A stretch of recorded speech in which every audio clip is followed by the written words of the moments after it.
Layers are a useful and powerful tool used in photo editing, vector graphic, and desktop publishing software. Essentially, different elements can be placed upon imaginary panes of glass. These layers can be moved above and below each other so one element appears in front of another. Layers are usually set for different elements, such as backgrounds, title text, body text, and images. Layers can also be locked so further editing is not possible without unlocking the layer. This prevents accidental mistakes. Layers can also be set so they are visible on the screen but will not appear when the layout is printed or exported. For complex layouts, it is good practice to name your layers. If you are creating a multi-page document, it is possible to create a master layer. The elements on this master layer will appear on all subsequent pages. In this tutorial, we are going to be looking at layers and master layers within desktop publishing software. Specifically, we are going to be using Serif Page Plus X8, although the techniques will work on other desktop publishing software. Currently, we have a page set up with margins and guides. This has got a single default layer to it.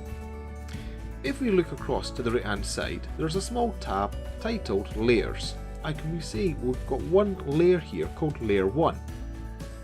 It has got three symbols: an eyeball, meaning it's visible, a printer icon, meaning the layer is printable, and a small greyed out padlock, meaning whether the layer is locked and not editable, or unlocked and you can edit it.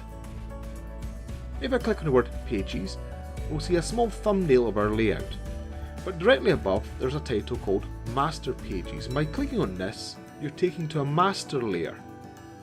If I double click on this master layer A, we are now on the master layer, and this means any assets we put on this page would appear on subsequent pages where we would create them.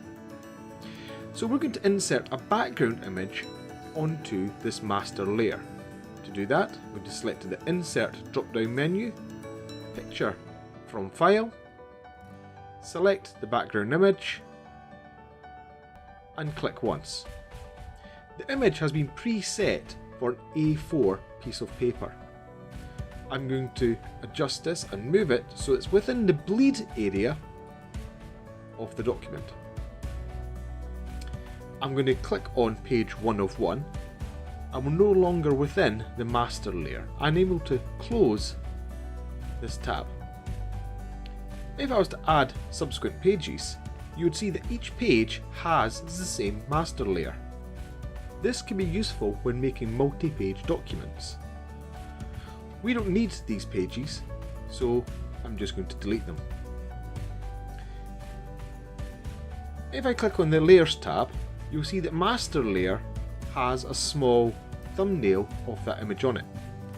It is visible and it is printable.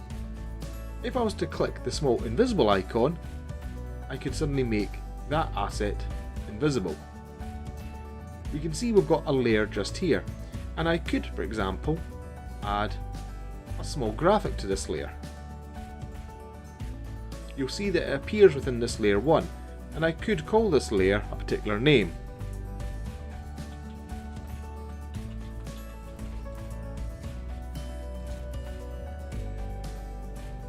And select OK.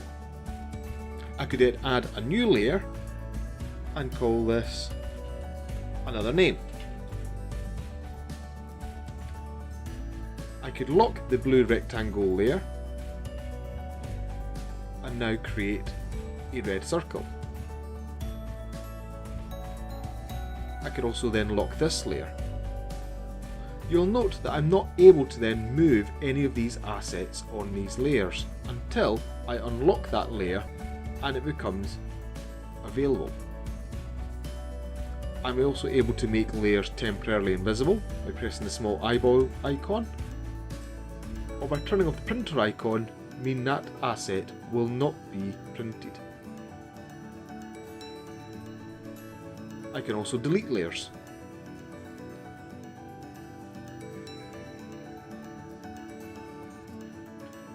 Using layers is very important when creating layouts using desktop publishing software. Give it a try. Well done.